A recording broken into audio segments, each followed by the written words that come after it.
showtime. It's showtime.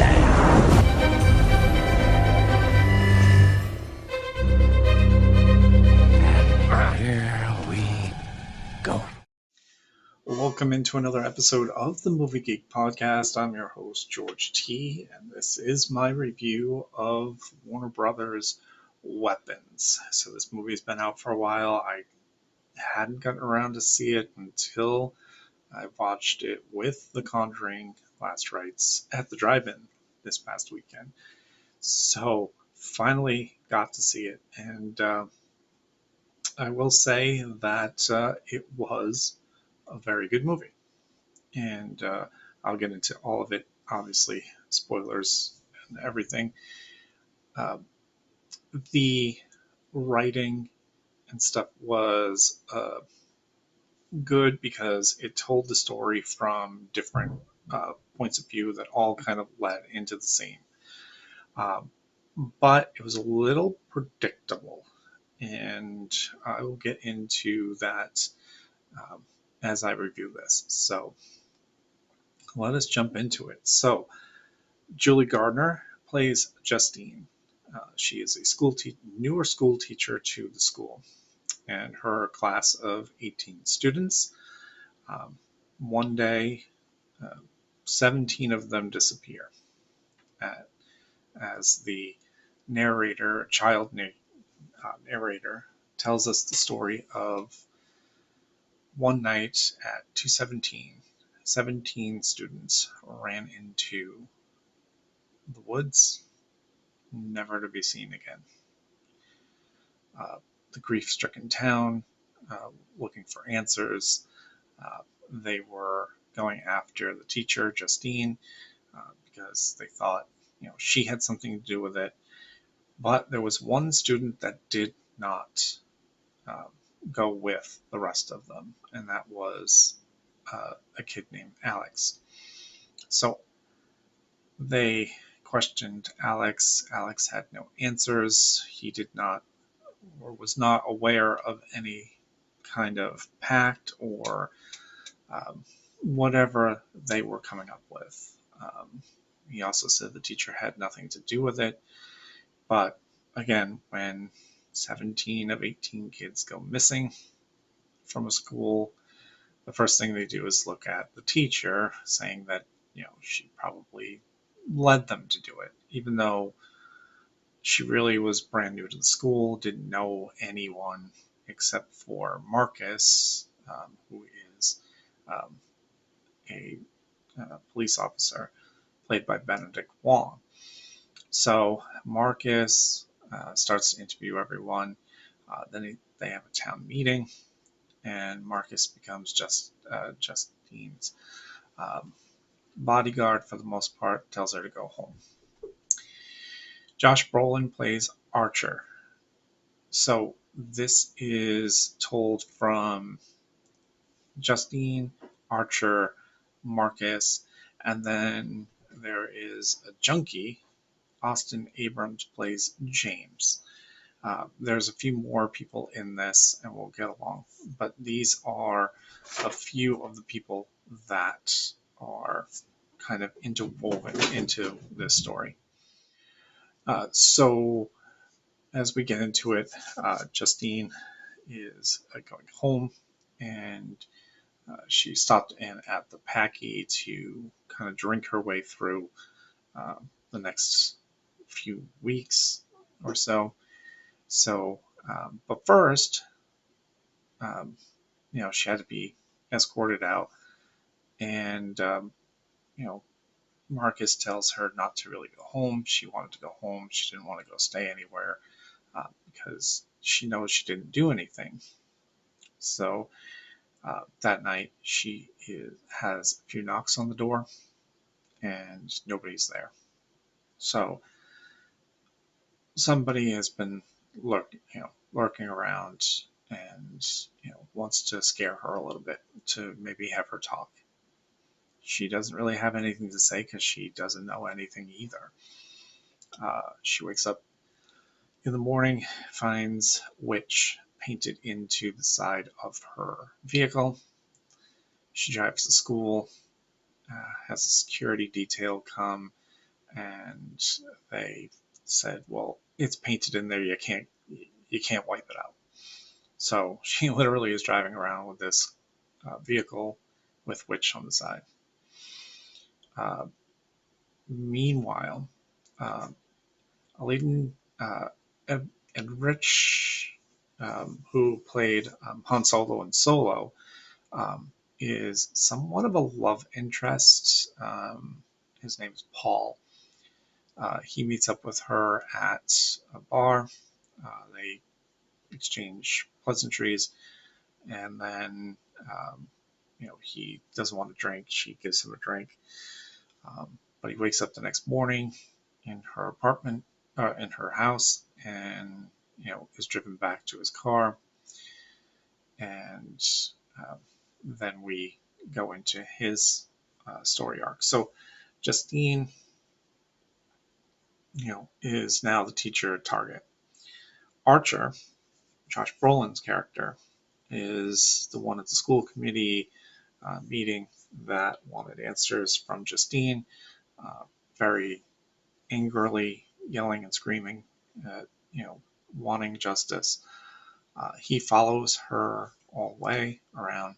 Uh, we wind up knowing that he was the one that painted the witch word into her vehicle.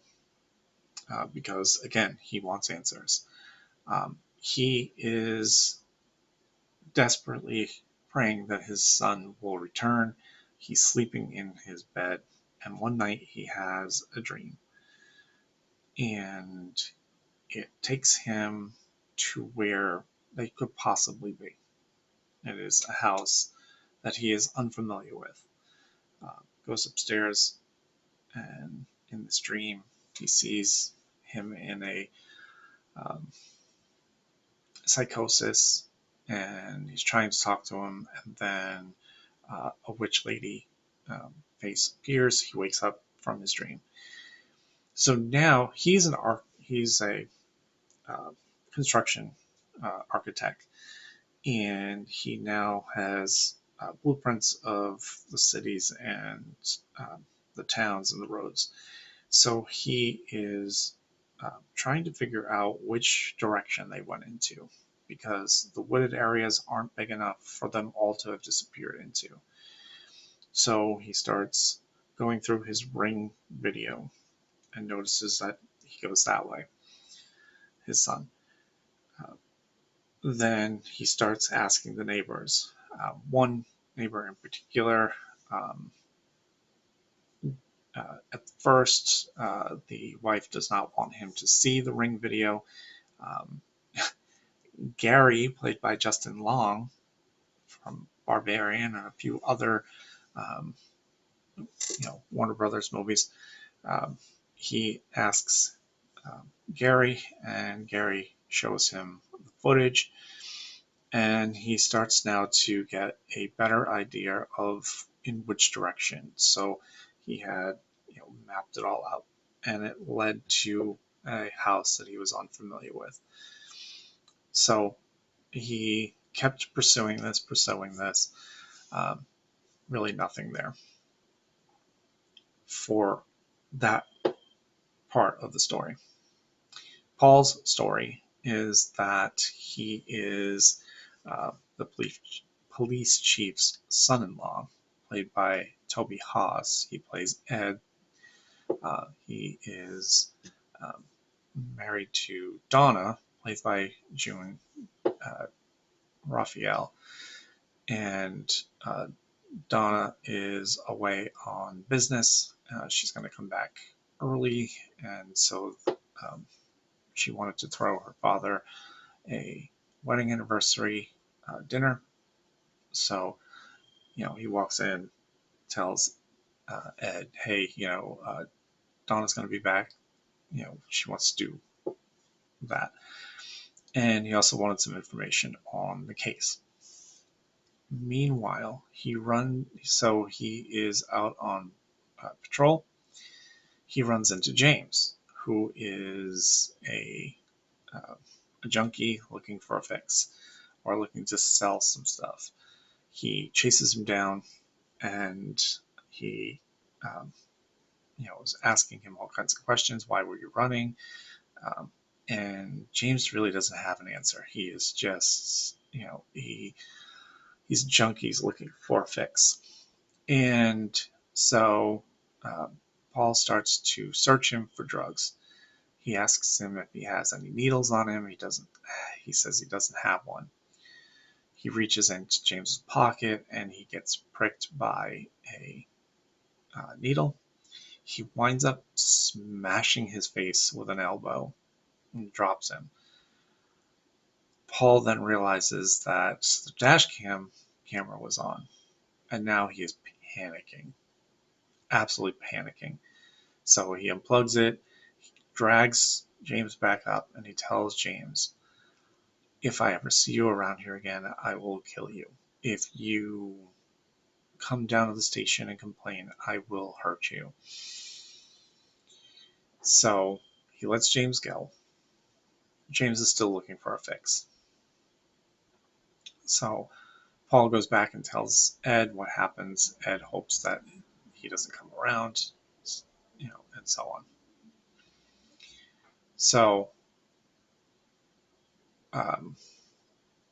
Paul and Justine meet up again at the same bar, and this time it goes a little bit further into their conversation. He's with Donna, but they have some kind of connection, which isn't really known. It's kind of that they had a relationship in the past. But that's how that gets cut off. So then Marcus, his side of the story, because when we meet Marcus again, he is interviewing a woman named Gladys, who is Alex's aunt, played by Amy Madigan. I'm telling you right now, her portrayal of Gladys is got to be a Best Supporting Actress nomination. She was incredible in this role. Now, a little bit predictable, but she played Gladys very, very well. Gladys was representing Alex's parents, and we'll get into why in a minute. But Gladys is a wild and wacky character. Her story, though, is much deeper and really crazy. But again, predictable that she kind of appears when Alex's parents disappear. So he's interviewing with Gladys. Gladys says that hopefully nothing bad has happened to the kids, and his Alex's parents will want to meet you on Friday. So he was like, oh well, I want to talk to them about anything that Alex has done or said or anything else like that. And Gladys is like, no, he's taking it all in stride. He's real go-getter.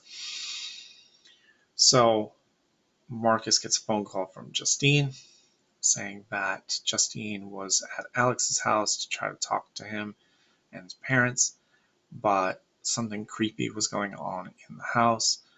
You should go and investigate. So, that was the end of that conversation, because Marcus was like, you can't go and do that. That it looks really bad. Don't, you should not be over there. So go home. Meanwhile, James is going through the neighborhood looking for, anything he can find. Stumbles upon Alex's house. For some reason, climbs up the siding, and kind of goes into the house, where he runs into Alex's parents, who are catatonic at that point, and they are unresponsive. The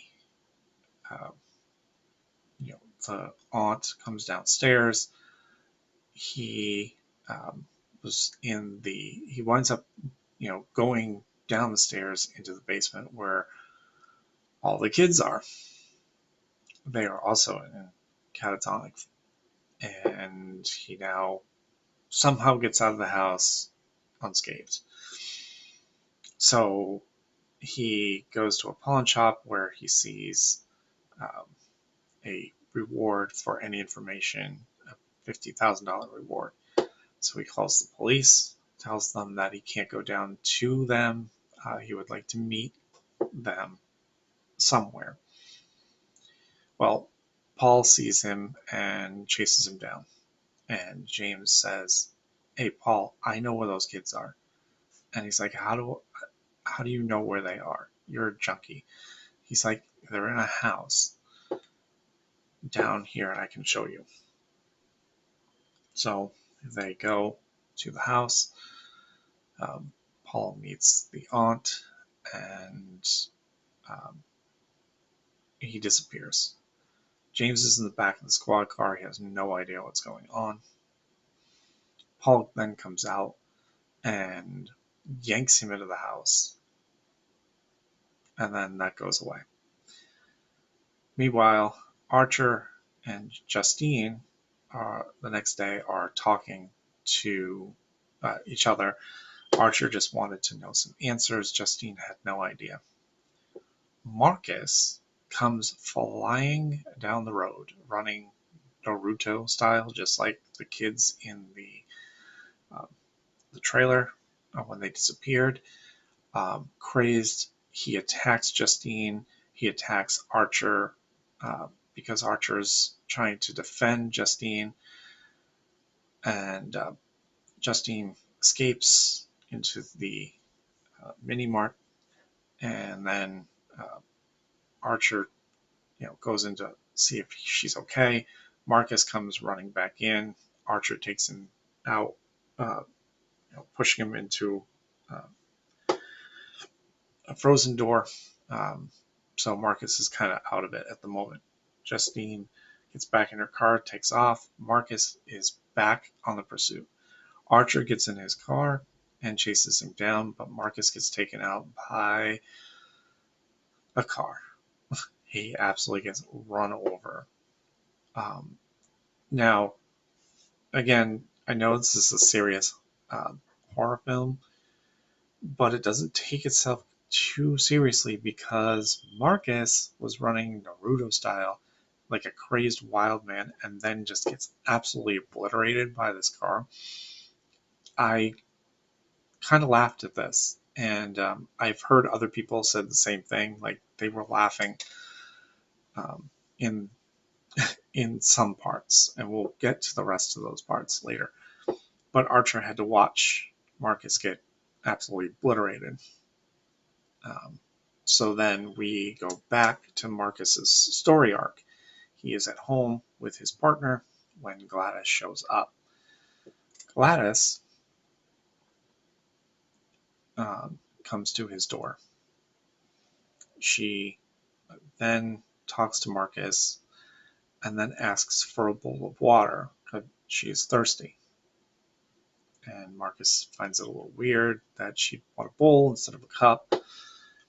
She then pulls out um, a stick, a couple of sticks intertwined. Um, she grabbed a piece of Marcus's hair and then a piece of his partner's hair. She does a little ritual, and then she snaps half of the branch, the wood. Marcus then attacks his partner and bludgeons him with headbutts. It's another funny scene because she is just standing there and watching him just over and over and over again bash his head into his partner until his head is completely bashed in. And again, you're like, oh my god, this is really strange, but at the same time, it's funny because she's just oblivious. She's not oblivious to it, but she's just allowing it to happen. It's so It's so funny. She goes home, where we see now what she has done to the parents. Um, she has also forced Alex to never say anything, or she was going to kill his parents.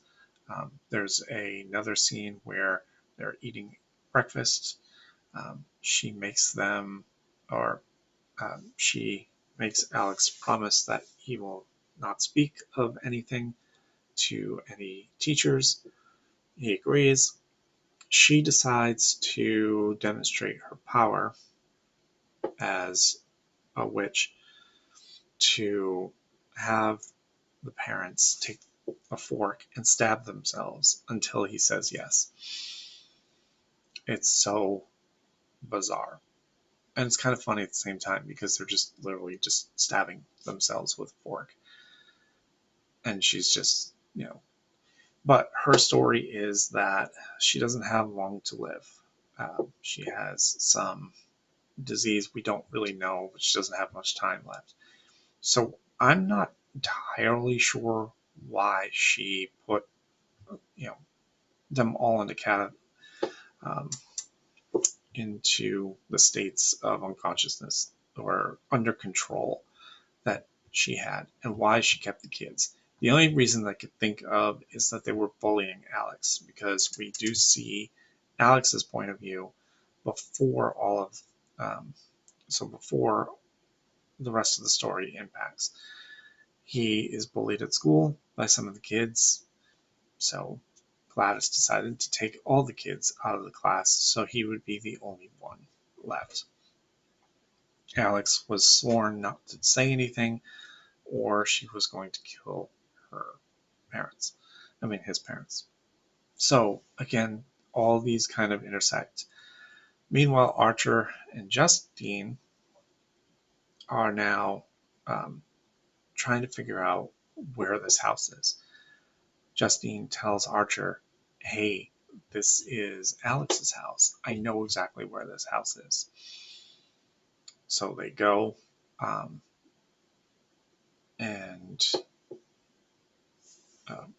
go to confront whoever's in the building.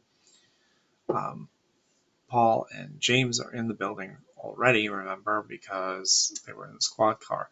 When they pulled up to see, they saw the cops' car there. So Archer was like, well, what do you think is going on in there? And she's like, well, I don't think anything good's going on in there. The lights are out. So they go in. Now, at this time, Gladys has put out salt barriers because she's going to do some kind of a ritual. Or if somebody steps over the salt, they will be attacked by the others on the other side. So she put his parents on one side and told him never to cross this or they would kill him. And then Paul is on one side of the house and James is on the other. And obviously Justine and Archer go in. They separate. Justine finds Paul in the kitchen. She steps over the salt barrier and is attacked by Paul. Archer walks into the living room, finds the parents there, and is questioned. It's like, what is going on with these people? And then crosses the salt barrier, and James attacks him. So, yeah, it's just a crazy, crazy sequence. Gladys goes downstairs and is, telling Paul not to kill Justine right away because she was going to take care of something first. And she was trying to tell Justine about why she did it. And then, Alex decides to step over the line and his parents go and chase him. But he kind of knows what to do in that situation because he watched Gladys over a couple of times do the sticks and the hair thing.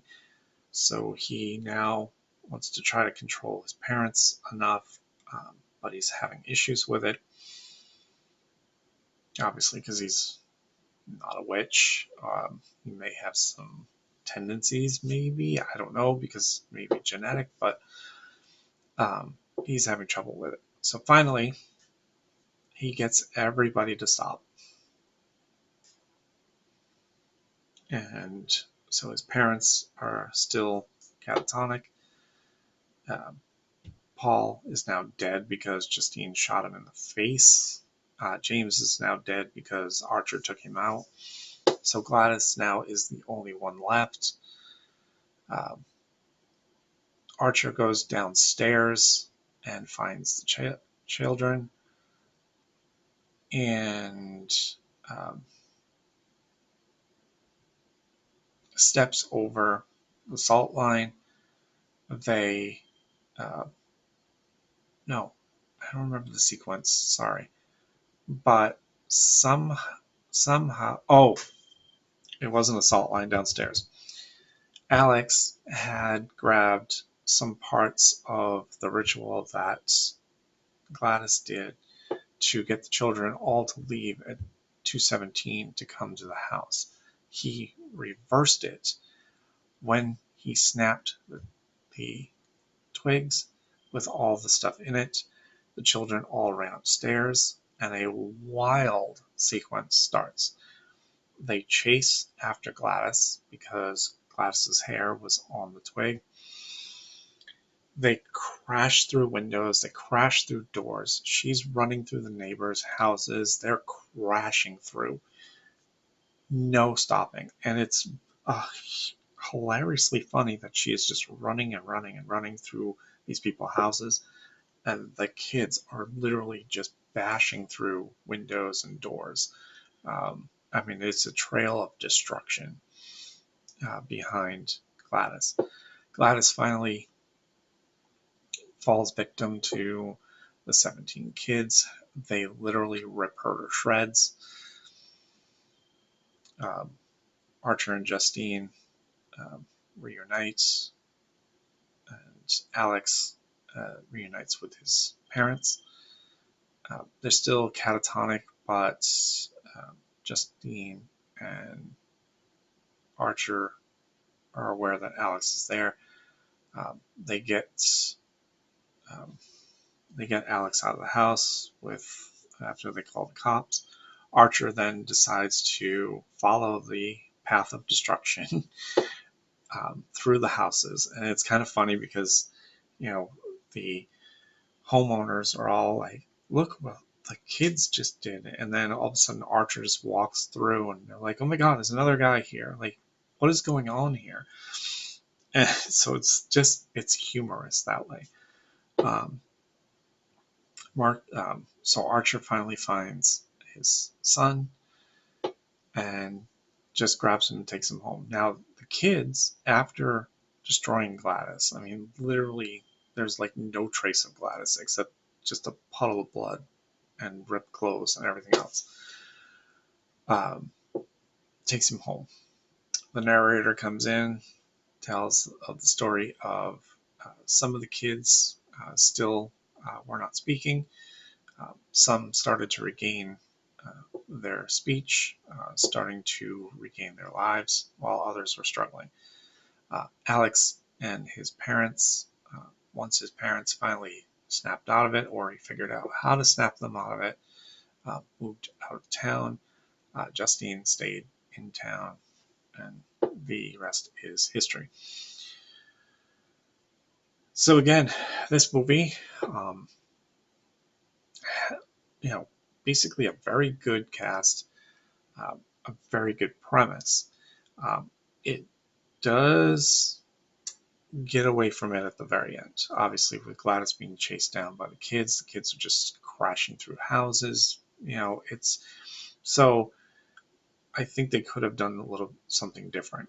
Now, as the movie is unfolding, when Gladys shows up, is when you start to figure, or when Alex was the only kid, and everything from everybody's angle, Alex seemed to be like the prime suspect, so to speak. Like, as in, Alex must know what happened to the kids, but he doesn't know exactly, or he can't tell anybody. Enter Gladys. When Gladys shows up, you kind of have a feeling that Gladys had something to do with the disappearance. And it's just a feeling that you have because of the way she acts, the way she just showed up, and the way she was overprotective of Alex. Just seemed very easily, put together as, okay, she must have had something to do with it, and it's all happening right under Alex's nose. And then as the movie unfolds, it kind of draws out that way, but you see it from other people's perspective. So yeah, it's a really good film. Is it up there with Sinners? Because it did get 100% Rotten Tomatoes, just like Sinners did. I would say it's a step downward from Sinners. I still think Sinners is the #1 movie this year. I will stand by that. But Weapons is definitely probably going to be well up there in my top 25 because of the story arcs, of how it's told. Again, the ending got a little, too weird and too funny. Um, with the kids just bashing through the houses and stuff. But overall, the movie was very good. So if you've seen the movie, go ahead and drop some comments as to what you liked, what you disliked. If you even disliked the movie, explain why. Again, it is, Warner Brothers has 2 really big hits right now with Weapons and The Conjuring Last Rites. So I'm glad I got to see both. I do have reviews coming up of some other movies, obviously Conjuring Last Rites. And as I said in the weekend box office report one, I do have a separate little story episode that I'm going to do that isn't going to be a part of my podcast, but it will be a paranormal one, and it will tie in with Conjuring Last Rites. So definitely check that out. So again, like, comment, subscribe. Definitely is worth a watch if you haven't watched it. Even though I didn't give all the details away, basically I may have spoiled it for you, but still gotta see it. Alright, so I will see you all at the movies. You like that, baby? Let him know where I came from, yeah! See you next time. Bye. Waiting for you. Goodbye. Goodbye. Goodbye. Hasta la vista, baby. That's all, folks.